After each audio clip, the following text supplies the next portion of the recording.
கொஞ்சம் கொஞ்சமா அருணாச்சலேஸ்வரர் ஒவ்வொருத்தரையா கூட்டின்னு வந்தார். சிவப்பிரகாசம் பிள்ளையில் ஒருத்தர், ஒரு பக்தர், ஒரு கவர்மெண்ட் ஆபீசரா இருந்தவர் முதல்ல பகவான் கிட்ட உபதேசம் கேட்டார். அதுதான் என் லோகத்தை பூரா அனுகிரகம் பண்ணிட்டு அந்த ஒரு உபதேசம். என்ன போல மௌனம், பேசவே இல்லை. மலையில வந்த புதுசுல மௌனம் தான் நிறைய வருஷம், அப்படியே மௌனமாவே இருந்ததுனால யார்கிட்டையும் எதுவும் பதில் சொல்லல. ஒரு சின்ன 20 வயசு 21 வயசுல அப்படியே மௌனமா மலையில சுத்தின்னு இருக்கிற போது ஒரு மாடு மேய்க்கிற பையன், அவனுக்கு கருணை பாவம், தன்னோட வயசுல ஒரு பையன் சாப்பாடு தண்ணி இல்லாம கோமணத்தோட சுத்தின்னு இருக்காரு அப்படின்னு பக்கத்துல போய், ஏன்பா என்னோட எஜமான் சொன்னா ஒரு வேலை போட்டு தருவான், சாப்பாடு 2 நேரம் கிடைக்கும், ஏதோ ஒரு கூலி கொடுப்பார் வரையா அப்படின்னு கேட்டிருக்காங்க. அப்படின்னா பகவான் பின்னால சொன்னார், எல்லாம் சொல்லு அப்படின்னு. அப்படி ஒரு பாவம் அவளுக்கு. அவள்லாம் பார்த்துட்டு ஏதோ பண்ணி கஞ்சி கூழு கொண்டு கொடுத்து அப்படி ஒரு பாவத்துல அவள்லாம் இருந்திருக்கா. மாடு மேய்க்கிறவா ஆடு மேய்க்கிறவா எல்லாம் மலையில. அப்படி இருக்கிற போது முதல்ல இந்த சிவப்பிரகாசம் பிள்ளைங்கிற ஒரு பக்தர் அவர் ஞானோபதேசத்தை கேட்டார். அவருக்கு கேட்ட கேள்விக்கெல்லாம் கரிக்கட்டையில நிலத்துல எழுதி கொடுத்தார்.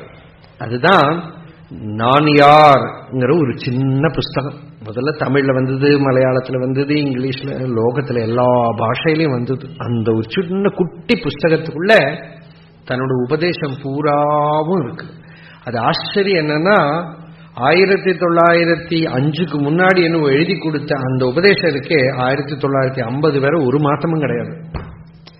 சாதாரணமா இப்போ ஒரு ஸ்டேஜ் இன்னொரு ஸ்டேஜ் எல்லாம் இருக்கும் யோகிகளுக்கு. அந்த ஞான நிஷ்டையில ஸ்டேஜ் எல்லாம் கிடையாது. ஒருக்கா பொழுது வடிஞ்சா வடிஞ்சதுதான். சகிருத் விபாதோ எம் பிரம்மலோகா. ஒருக்கா சூரியன் உதிச்சா உதிச்சதுதான், அஸ்தவனமே கிடையாது.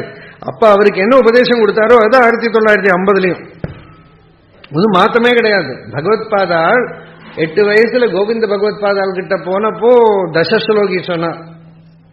ந பூமிர்நதோயம் ந தேஜோ ந வாயு நகம் நிந்திரியம் வா ந தேஷாம் சமூஹம் அனைகாந்திகத்வான் சுஷுப்தேக சித்தஸ்ததேகோ வசிஷ்ட சிவः கேவலோகம். 32வது வயசுல மகா நிர்வாணத்துக்கு முன்னாடி பத்மபாதாச்சாரியர் கேட்கிறார், அத்வைதத்தை சுருக்கமா உபதேசம் பண்ணுங்கோன்னு கேட்ட இதை சொல்ற. அதை கொஞ்சம் திருத்திக்கோ, நான் 8 வயசுல எழுதினதெல்லாம் கிடையாது. அந்த 8 வயசுல எதுவோ அதுதான் அந்த 32 வயசுலயும். கிரடேஷன்லாம் கிடையாது ஞானத்துல. ஒருக்கா பிரகாசிச்சானா பூர்ணம் தான், இல்லாம கொஞ்சம் இம்ப்ரூவ்மெண்ட், அதுல கொஞ்சம் இம்ப்ரூவ்மெண்ட் எல்லாம் கிடையாது. அப்படி இம்ப்ரூவ்மெண்ட் இருக்கிறது எது இருக்கோ அது போய், இது ஒருக்கா வந்தா வந்ததுதான். அது மாதிரி அந்த சிவப்பிரகாசம் பிள்ளைங்கிறவருக்கு உபதேசம் பண்ணினார். அவர் அந்த ஞானத்தை வாங்கிண்டு குடத்துக்குள்ள விளக்கு போல அவ கிராமத்துல போய் ஏதோ இருந்து ஒரு பிள்ளையார் கோவிலுக்கு போய் இருந்து நான் பக்கத்துல இருந்துட்டு யாரும் தெரியாம இருந்து ஞான நிலையில அடைஞ்சார். அவர் சரீரத்தை விட்ட போது பிற்காலத்துல ஆசிரமத்துல சொன்னா, அதுவும் அப்பப்போ பகவான் ரொம்ப உலக பிரசித்தமானப்புறம் கூட இருந்தார். வந்து மூலையில உட்கார்ந்து இருப்பார். ஒரு பக்தர் கூட கேட்டார், சிவப்பிரகாசம் பிள்ளை வராராமே பகவான் என்று. அதோ உட்கார்ந்து இருக்காருப்பா. அப்படி அவர் இருக்கிற இடம் தெரியாது. அப்படிதான் மகான்கள்லாம். அவர் பாடின ஒரு பாட்டிலேயே அவரோட சுபாவம் தெரியும். தாழ தாழ நலம் மிக மெழுமென்று தாழ்வோன் பாதம் வாழ்கவே அப்படின்னு. எவ்வளவு அடங்கி போறையோ அவ்வளவு நல்லது அப்படின்னு உபதேசம். அப்படியே இருந்து மறைஞ்சு போயிட்டார். அவர் சரீரத்தை விட்டுட்டார்னு சொன்ன போது மகர்ஷி சொன்னால் சிவப்பிரகாசம் சிவப்பிரகாசமானார் அப்படின்னா. அவ்வளவுதான். அதுக்கப்புறம் ஒரு பெரிய வைபவம் வந்தது அங்க. காவியகண்ட கணபதி முனின்னு ஒரு மகா தபஸ்வி. அவர் ஆந்திராக்காரர், தெலுங்கு தேசத்தை சேர்ந்தவர். அவ அப்பா நல்லா வேதாத்தியனம் பண்ண மகா வித்வான். காசியில போய் கொஞ்ச நாள் தபஸ்ல இருந்தார். காசியில தபஸ்ல இருக்கிறத டுண்டி கணபதியோட சந்நிதியில ஒரு ஜோதி அவர் மேல பிரவேசம் பண்ணினதாக அவருக்கு ஒரு தரிசனம் வந்தது. இவ வம்சாவளி நாமம் சூர்யா தான். அதனால அவ பரம்பரையில் எல்லாருக்குமே சூரிய நாமம் உண்டு. அதனால இவருக்கு சூரிய தான் பேர் வரணும். ஆனா அந்த கணபதியோட தேஜஸ் தனக்குள்ள பிரவேசம் பண்ணினதாக அவருக்கு ஒரு தரிசனம் கிடைச்சதுனால அங்க ஊரு வந்தப்புறம் அவருக்கு ஒரு புள்ள பிறந்தார். அந்த புள்ளைக்கு கணபதினு பேரு போட்டார். சூரிய கணபதினு பேரு. சூரிய கணபதினு பேரு போட்டார். பகவான் பரம்பரை பராசர கோத்திரம், இவா வசிஷ்ட கோத்திரம். அதனால வாசிஷ்ட கணபதி முனி அப்படின்னு தான் சொல்லுவார்கள். அவர் ஆச்சரியம் என்னன்னா, சம்ஸ்கிருத சாகித்யத்தில் என்ன சொல்றான்னா, பூர்வகால கவிகளுக்கு அப்புறம் இந்த மாதிரி ஒரு கவி எங்கேயுமே பார்த்தது கிடையாதுங்கிறார். அவரோட உமா சகஸ்திரம், ஹர சகஸ்திரம் எல்லாம் பார்த்தோம்னா அத்தியுதமா இருக்கும். அப்படி ஒரு யோக நிலை, அப்படி ஒரு தபோனிஷ்ட, ஏதோ வேதகால ரிஷிகளை மாதிரி விஸ்வநாத சுவாமி சொல்லியிருக்கார். அந்த மாதிரி ஒரு நிலை பார்த்தேன். அப்படி ஒரு பெரிய ரிஷி மாதிரி இருந்தார். அப்படி இருந்த தபஸ்வி. ஆனா அவர் பிறந்து 5 வயசு வரைக்கும் வாக்கே வரல, பேச்சே வரல. எல்லாருக்கும் ரொம்ப மனசுக்கு வேதனையா போயிடுச்சு. 5 வயசுக்கு அப்புறம் ஒரு கவித்துவம், சுபத்தியம் கரோத்தினாரே, அந்த மாதிரி ஒரு கவித்துவம் உள்ளேந்து பீரிட்டு வெளியில வர ஆரம்பிச்சது. ஆச்சரியமான சம்ஸ்கிருத விற்பத்தி, சாஸ்திர ஞானம், தப்போனிஷ்ட. சின்னத்திலேயே குழந்தை காலத்திலேயே வேத காலத்து ரிஷிகள் மாதிரி தபஸ் பண்ணணுங்கிற ஒரு பாவம் வந்துருது. அவர் அப்படி அத்தியனத்துக்காக போய் பல இடத்துலையும் படிச்சு, அவரோட படிப்பு எல்லாமே தபஸ்ல வந்ததுதான், ஈஸ்வர வைபவத்தில் வந்ததுதான். எல்லாம் படிச்சு வர அறிவு இல்லை அது.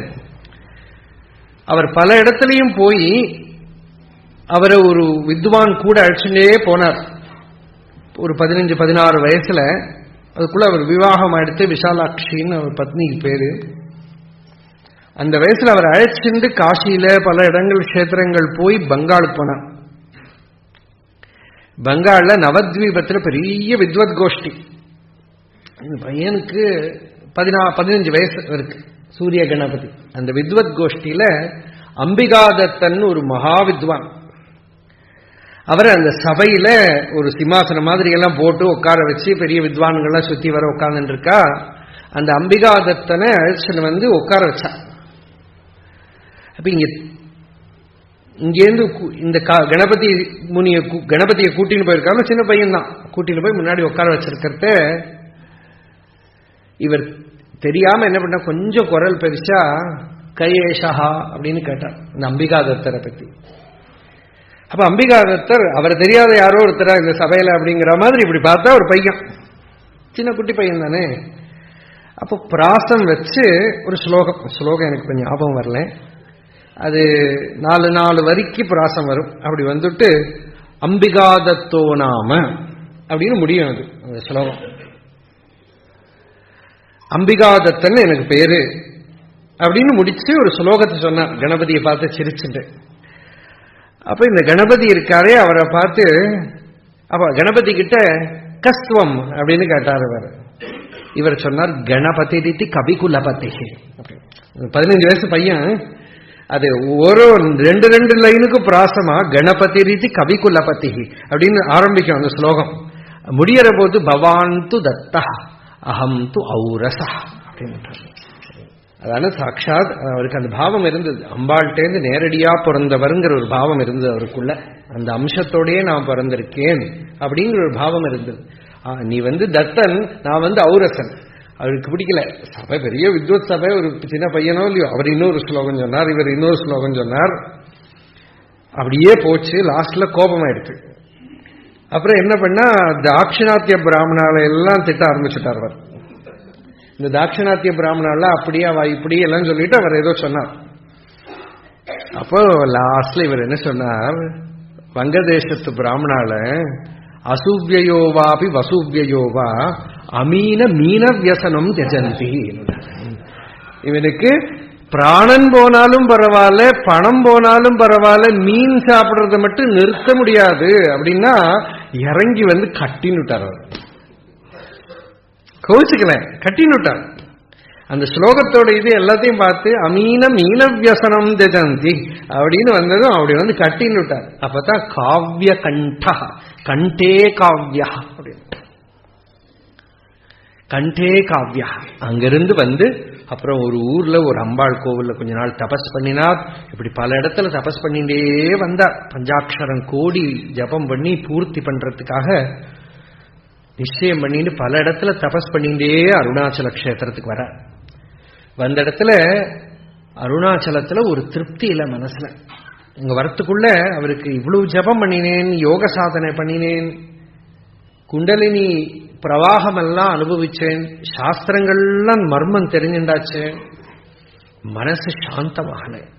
தபஸ் என்னன்னு இன்னமும் சரியான தபஸோட ஸ்வரூபம் என்னன்னு தெரியல. அவ்வளவு பெரிய வித்வானுக்கு, அவ்வளவு பெரிய தபஸ்வி, இன்னும் தபஸோட ஸ்வரூபம் என்னன்னு தெரியல.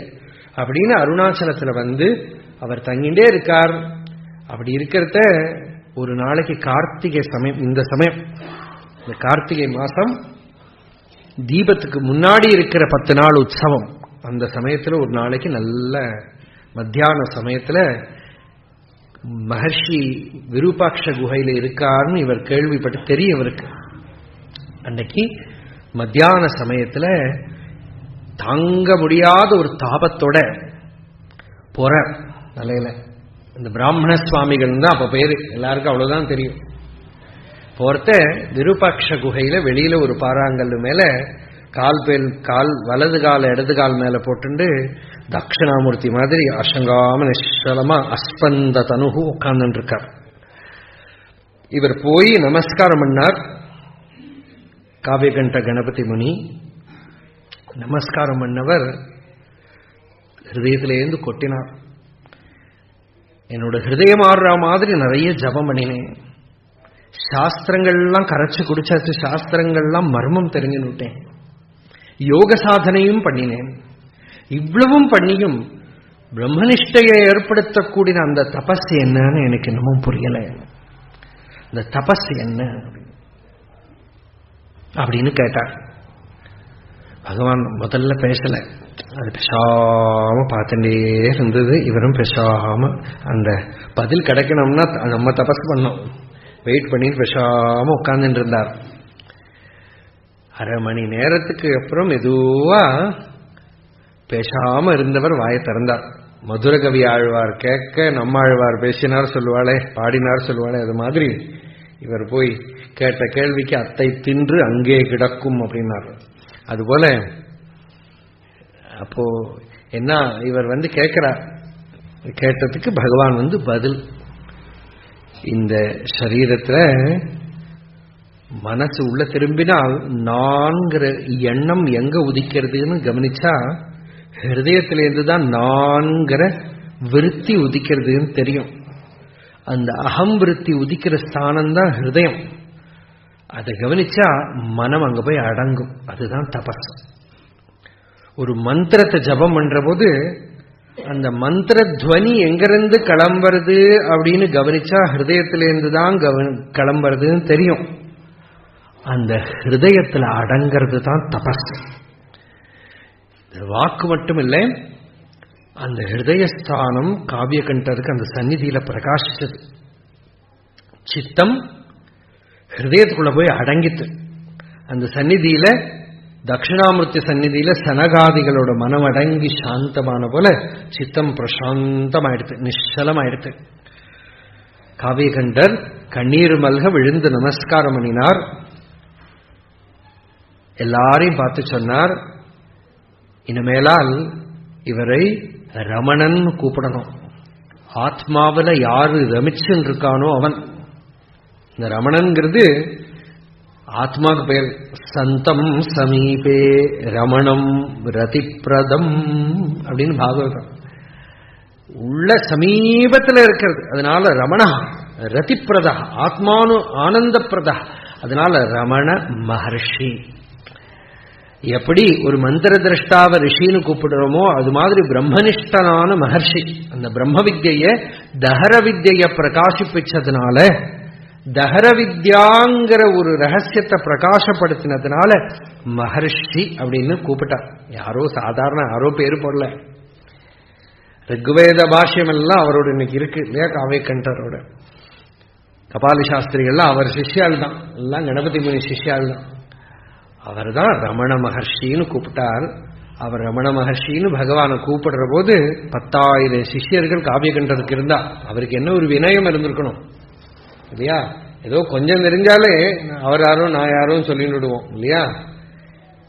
அப்படி இருந்தவர் பட்டு போல அடங்கி விட்டார் அங்க.